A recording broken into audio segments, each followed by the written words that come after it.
Hello guys, welcome back to another Fabulous video here on my channel. Today we are going to be talking about Nanowrimo, Nanowrimo, what Nanowrimo is, and what I'm doing for Nanowrimo and how I'm preparing for that. So basically, as the month has progressed and it's just progressed, I guess is the best way to put it, my plans for Nanowrimo has changed significantly from, let's say, 10 days ago.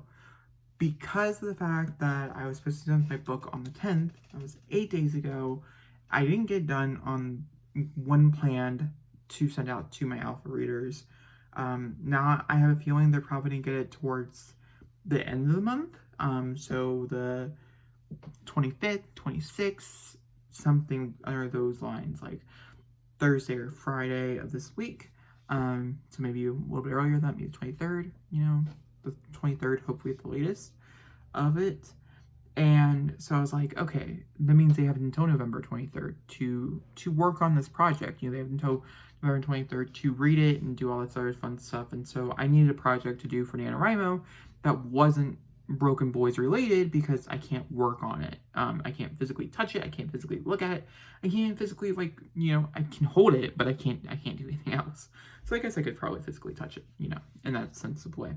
So I've been trying to brainstorm. I've been trying to think of ideas to do for Nanowrimo. I wanted to do an idea. I wanted to be a rebel, okay? Because I didn't want to start fresh. That was a big deal.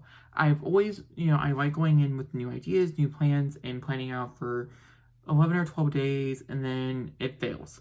So I had a few ideas on hand, and so we're going to run through those real fast. But what is NaNoWriMo, you might ask? NaNoWriMo is National Writing Month.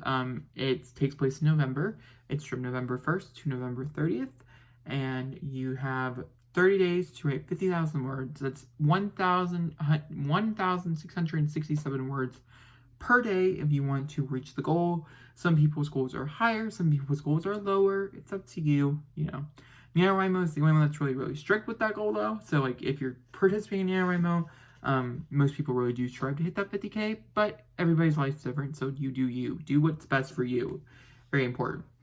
And for me, I was like, Broken Boys is my current project, but I do need a side hustle. I need that side project. And I had a few epics to work on, one would say. Books that were changed from 1 book to 2 books to 3 books to 1 book again to whatever. And so we had a few choices here. I also had a few short story ideas, and we'll kind of circle back around to that in a minute. But the first thing we're going to talk about is obviously Elizabeth Snow. A lot of you guys have asked about her, and she's still breathing. She's still alive. I'm still going to go back through and reformat and do all that fun stuff and reorder a brand new copy of mine so I can read it and I can enjoy it and we can actually see how big it's supposed to be, because this is wrong. I know it's wrong, so it's fine. And I only know it's wrong because my book, which is 90,000 words, is 330 pages or something like this. This is 150,000 words, and it's a total of 379 pages.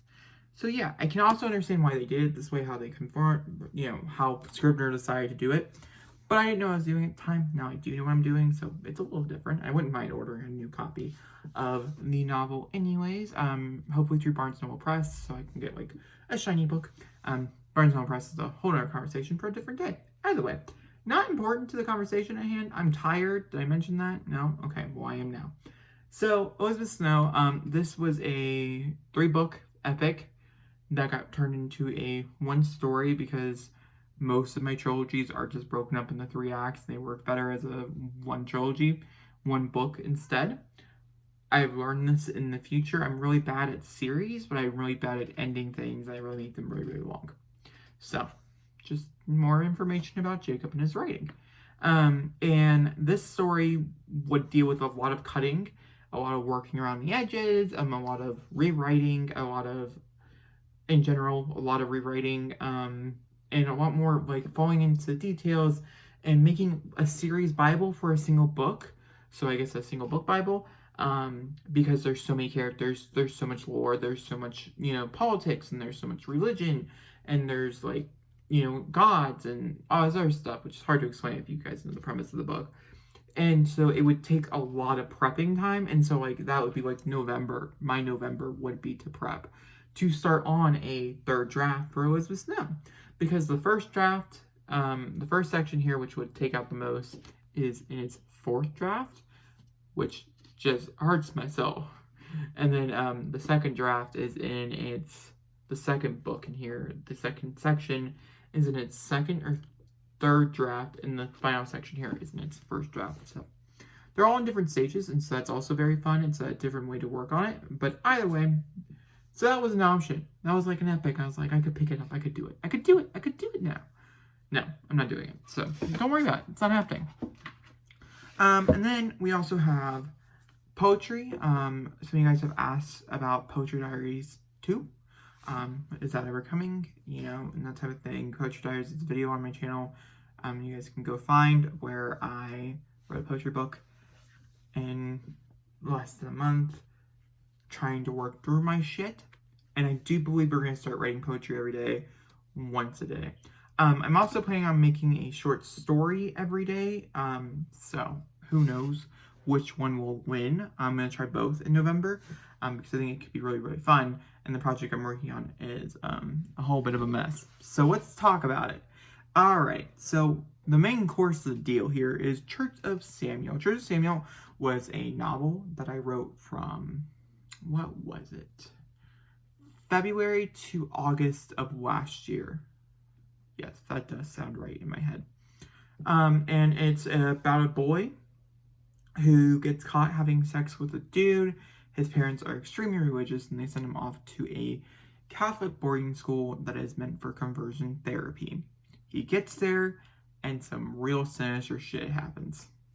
And that's really like the baseline here. When originally writing the novel, there was 2 big points here. One I can't really talk about because it's a huge spoiler, and I wanted to know if I could do it. Fun fact, I could. So like that's good for me as a writer. And the first one was to explore religion in both a positive light, but also in a negative light. After my first reread of this back in October of last year, so it's been about a year since I've read it, I had realized how aggressive I was against religion in general throughout the whole novel. There's several characters in it that are very, one would say, immature. Also, one would say not right. And I would personally just not would feel comfortable with people reading. And my tagline here is, if I'm uncomfortable, you're going to be uncomfortable. And if you're uncomfortable because it's supposed to be uncomfortable, that's great. If you're uncomfortable because and it's not supposed to be, then there's a problem. And a lot of this is because like a lot of it is conversion therapy, and so I find it to be uncomfortable, period. I've had friends who had to go through that.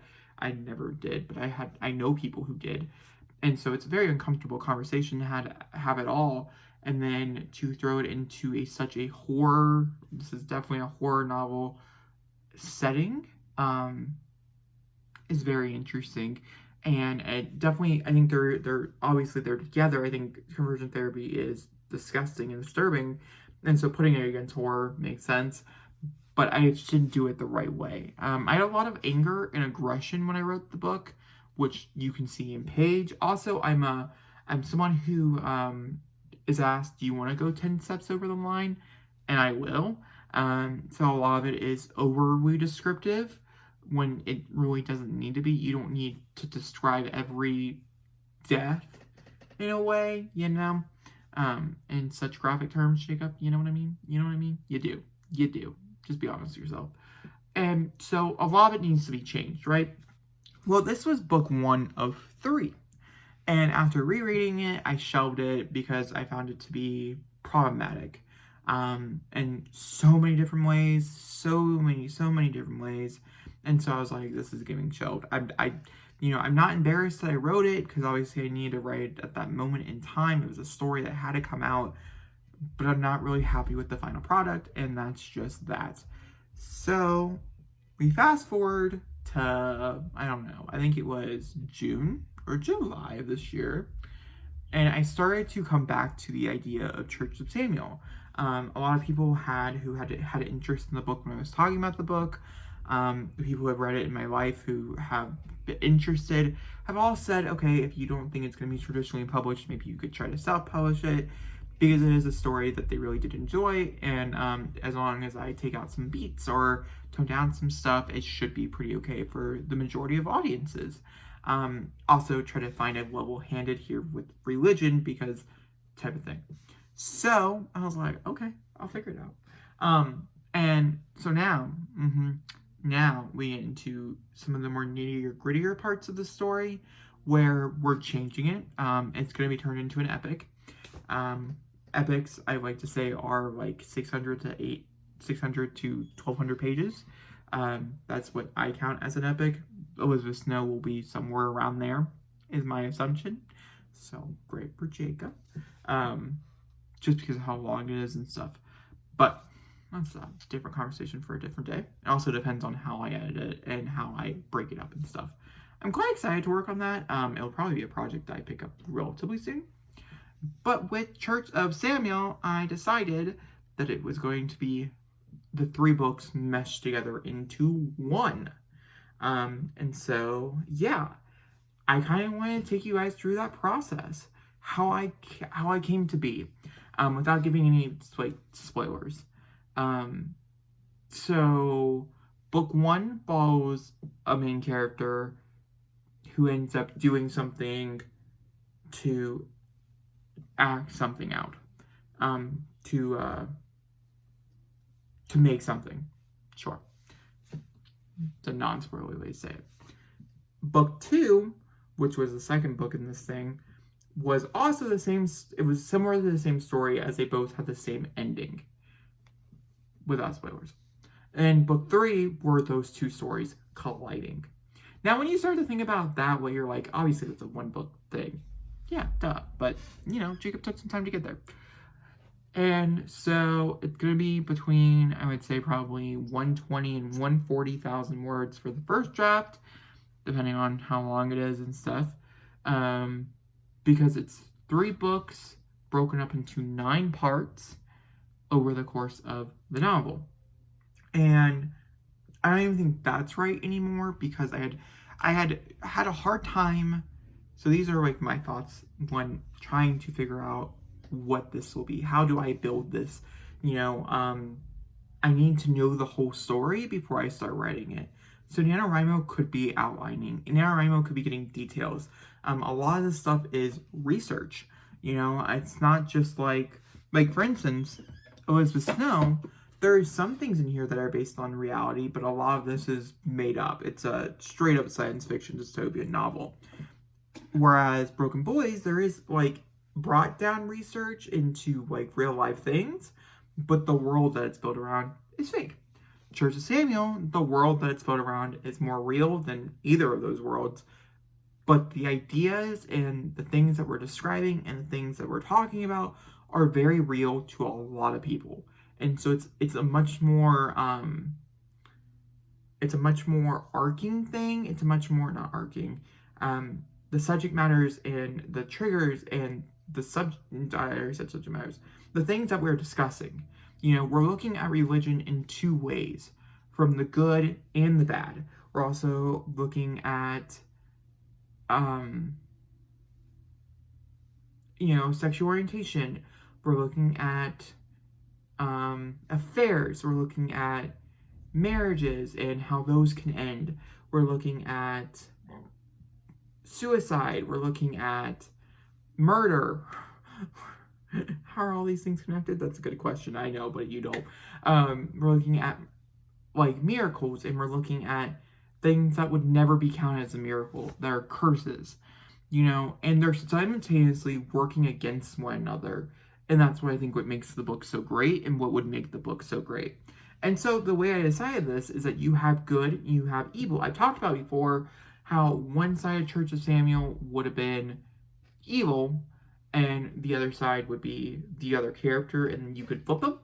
It's the same thing I'm doing here, except it's just not. The novel will be written in 2 points of views, yet it's not, because it's going to be written in third person, which is different how I wrote Church of Samuel originally, which was in first person. So automatically I will have to rewrite all of Church of Samuel. I'm also breaking Church of Samuel up into a lot shorter chunks, which is going to be interesting. And so it's a lot of like, I like this, I don't like this. I like this, I don't like this. Third person means I can kind of get into this without spoiling this, you know? And unlike, there's a mystery in between both that do conclude to a conclusion before we jump into the big finale. The only thing here is this is an epic which follows these characters from birth to death, you know, and so there's a lot of different twists and turns and threads and stuff. And so basically what I'm trying to tell you is that we're going to start trying to outline it this month in October, since it is Preptober. And so I figured I could tell you kind of how I outline in the next video, I guess, because this video is already getting kind of long with the ideas. And then maybe the third video, I'm not really sure. I think I'll probably go live eventually as well. I just don't want to give any spoilers, is the only thing. I can always block things out and things. It's not that hard. So yeah, the way it'll work is we'll have one character's story and then the other character's story going simultaneously up until the middle. The middle, they meet, it's a whole thing. And then we have two other characters who will be following for the rest of the book. Which just brings up so many questions, and it's a lot of handling of different voices and different characters, which is why I decided that I was going to be doing third person instead of first person, because third person in my head, and at least how I have ever written it before, is a lot easier to write, and getting voices down is a lot easier to write than it is in a first person format. I don't think I'm as skilled, which is why my third option, which was another epic, which was Satera, which is building my own world, building my own planet in a story. I've always wanted to do that, go so science fiction. I'm not doing that, obviously. I'm also, weirdly enough, not doing this based off of anything. I'm not using any story point structure things, which I will eventually move over into a beat sheet thing. I think we're going to do the 7-point story structure because, like, Save the Cat is just, like, a lot. Who knows? We might do both and see which one works the best.